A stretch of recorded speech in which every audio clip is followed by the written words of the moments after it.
Did you know, according to New Year's resolutions statistics, studies show that on average, 80% of people give up on their New Year's resolution by February. So this is according to the US News and World Report. And I don't know about you, I'm starting to feel that motivation slipping away, and it's only the third week into January. And I found this out only recently. There is a day called Quitter's Day. So it is observed on the second Friday of January. So it is when most people, or a lot of people, abandon their New Year's resolution. So what I want to do is I want to stop that cycle right now. So hopefully you stick with me till the end, because by the end of this video, I will share with you 5 strategies to help you and me revive those New Year's goals and habits. So let us go.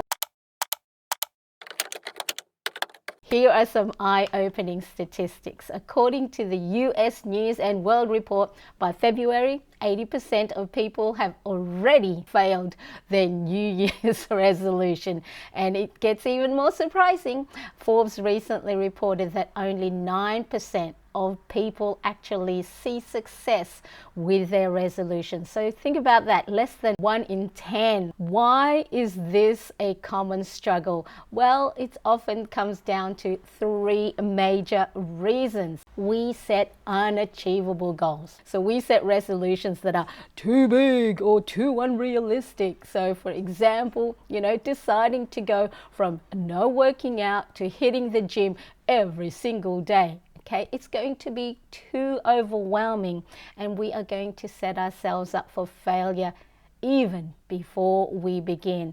And also, the thing is, we make New Year's resolutions or goals at the beginning of a new year because it's based on tradition. It's New Year's, everyone else is doing it, and so we put so much pressure on us, and especially for those of us who are planners, and we get all the new planners and the new stationery, and we're so enthusiastic about getting started making those first markings in our planner. And most times we actually are not ready to make the change, or don't even need to. So there's no drive, and our why is not big enough to help sustain us beyond, the third week of January, beyond February. And then the other thing that happens is the reason why, our resolutions maybe fail by February is because we lack the systems.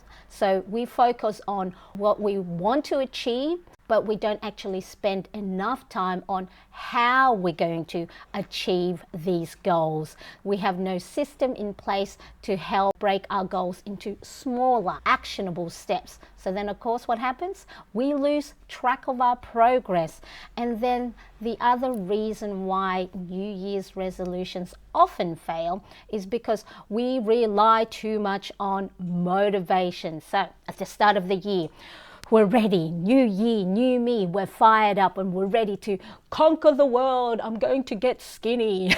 But as we all know, motivation doesn't last forever. So then, of course, what happens when it dips, and it's always going to dip, we are going to be left without a backup plan to stay consistent. So that is 3 major reasons why often our New Year's resolutions fail. A little bit of story time. What I have here is my previous planners. I want to just showcase to you that even as a planner, someone who loves planning, I fall off the wagon. This is January 2018 to June 2018. So I'm just going to show you some of my January habit tracker and how I am part of that 80% of the group that fall off the wagon. January, as you can see, second, third week of the month, I fall off the wagon. First few days of the year, doing well, gung-ho, hitting every mark.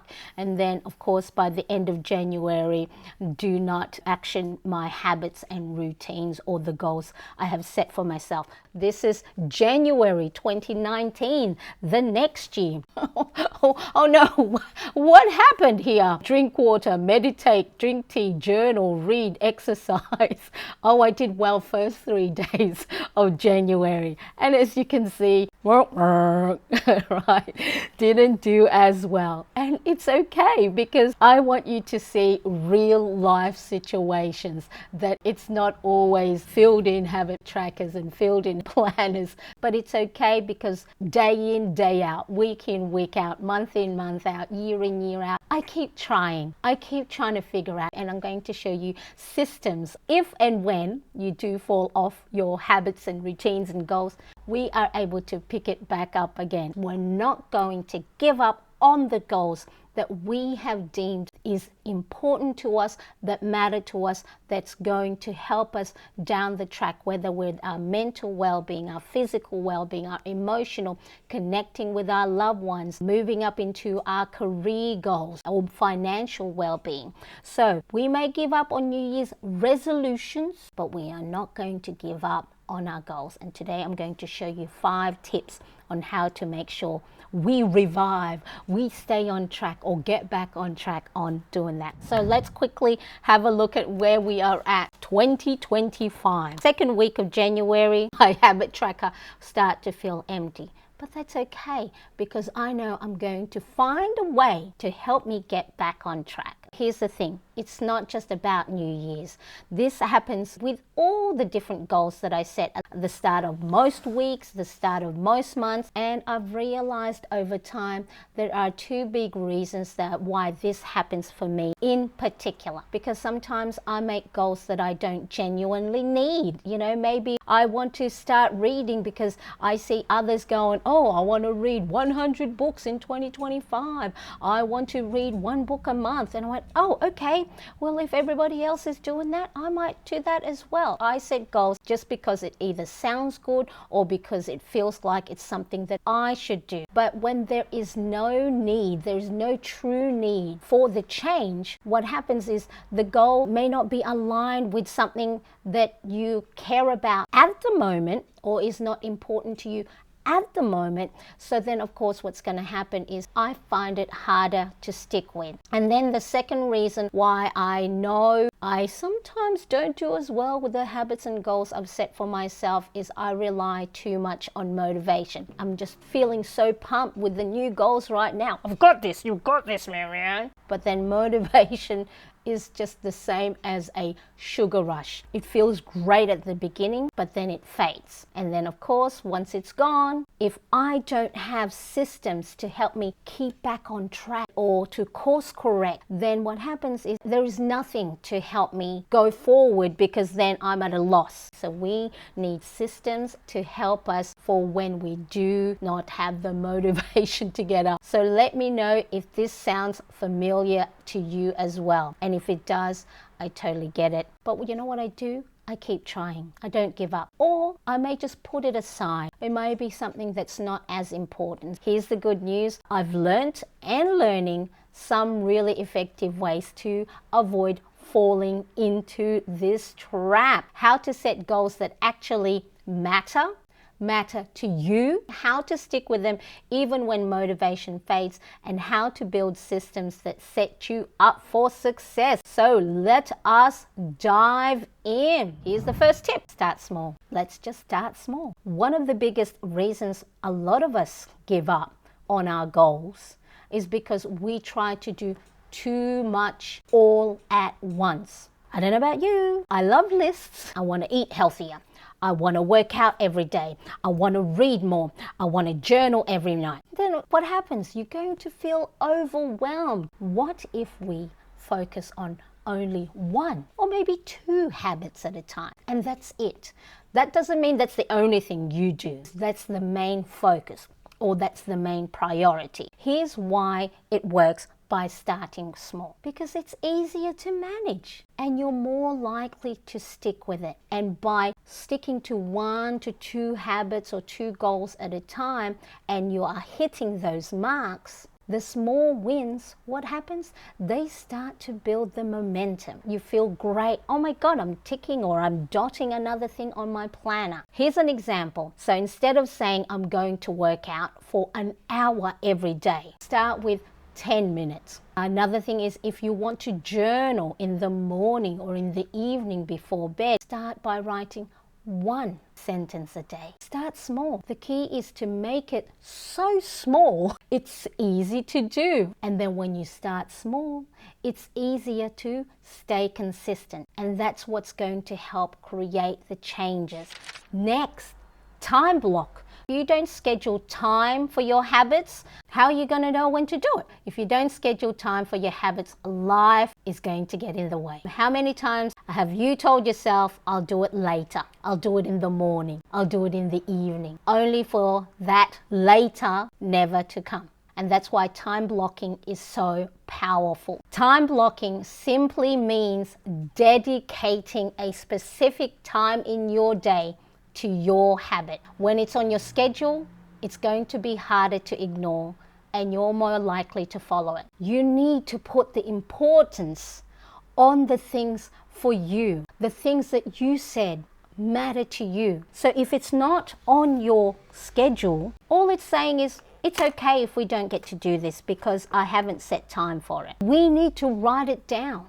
Now, this doesn't mean you got to time block everything in your day, because for a lot of things, for me, the things that I do now habitually, as in I don't have to think much of it, I don't time block it anymore. But I know when I am not well. I know when I get anxious thoughts. I know when I get low. I know when I don't have the energy. I need to have that reminder, because you know why? Because I can't remind myself, or I talk myself out of it. If you say to yourself, this is important to me, I need to do this because it matters to me, set time for it. Break it down into small actionable steps. Set a time in your planner. Make it as important as any other appointment that you have. Just pick one time block to dedicate to a habit you really want to focus on. And then once that feels like a natural part of your day, you can add more. For me, I know morning, I found, is the best time to do a lot of my actions because there's less distractions for me. I have the most energy. But if you're not a morning person and you don't want to do your workout, maybe 3 o'clock you go, you know what, that's a great break in my day. I'm going to do the working out or the walking in the afternoon. Find a time that works for you. The key is going to be consistency, not perfection. So let me know, are you a morning person or a later in the day person? So that is a great indication of when you should go and time block the goal or the habit that you want to improve. What's the next tip to ensure that we are reviving those habits and goals that we have set for ourselves at the beginning of the year that we may have fallen off the wagon? Is we're going to use visual triggers. Sometimes the easiest way to stick to a habit and to set ourselves up for success is to have visual reminders. What visual reminders can you give yourself to help you give those cues? What is it in your environment right now that will help remind you? It could be your Post-it note, this can be your planner, this can be your habit tracker, this could be your vision board. So what is it that you can set for yourself as a visual cue that you can see? Let's have a think. Want to drink more water? Have a water nearby, next to your desk. If you want to work out more, set your gym clothes out the night before where you can see them, so it's the first thing you put on in the morning, or have it ready. Or if you want to journal, keep your diary, journal or notebook and a pen by your bedside. If you want to take your vitamins, how about put them right next to your coffee machine? So whatever it is in the morning that you do regularly, if you make tea, you make coffee, have your vitamins or your meds close by, so when you are making your coffee in the morning, it's easier to remember. So have those visual clues. Visual triggers work because they make your habits harder to forget. So when you see the reminder, so it's that little nudge to do the things you have said to yourself is important to you, that matters to you, that you are committed to. So here's my example. For working out, I actually have my sneakers next to my desk. There are already a pair of socks in them, so then when I need to go for my walk on my walking pad, it's right there, visible, gives me that visual reminder. So the key here is to design your environment in a way that's going to help support your goals. Think about the habit you're trying to build and ask yourself, what can I put in my environment to help remind me to take the action? Now, if you are liking this video, make sure to please hit that like, give that thumbs up a hit to let me know that you are getting value from today's video. Okay, tip number 4. Tracking your progress is one of the best ways to stay consistent with your habits. It helps keep you motivated and it gives you a sense of accomplishment. This habit tracker is one of my favorite ways of tracking how I'm going with the habits and routines that I've said that I want to do. You write down the habit you're working on, checking it off or coloring it in each day. It's simple, but seeing those check marks or those colors on your tracker, and what it does is it helps create a streak that you don't want to break. Tracking my progress helped motivate me and go, you are doing well, celebrating those wins. Now, for those of you who are new to habit tracking, guess what? I have a free habit tracker you can grab. My habit tracker is a free printable download that you can have that will get emailed to you when you sign up to my weekly email newsletter. There's the QR code there. Grab that, or the link is in the description. Hit that subscribe button if you haven't yet subscribed, and make sure to hit that bell so then you get notified of when I am on, when I upload new videos, when I have my community posts, so then you are aware. The other tip to make sure that you stay on top of your habit is celebrate the wins. Sticking to your habits isn't just actually about all the hard work and doing the reps and taking the action. It's also about celebrating your progress, no matter how small. It's important that you start to recognize your wins. Celebrating your win is going to help boost your motivation. Celebrating helps release those feel-good chemicals in your brain. And then what happens is it makes your habits more enjoyable.